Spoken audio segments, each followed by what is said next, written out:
అమరమైన నీ చరితం, విమలమైన నీ రుధిరం, ఆత్మీయముగా ఉత్తేజపరచిన పరివర్తన క్షేత్రము.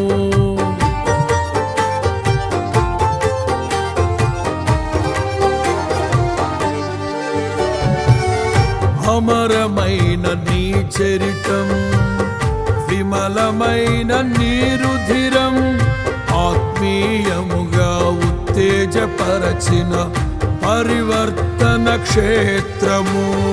ఇన్నాళ్ళుగా నన్ను స్నేహిల్చి ఇంతగా ఫలింపచేసితివి.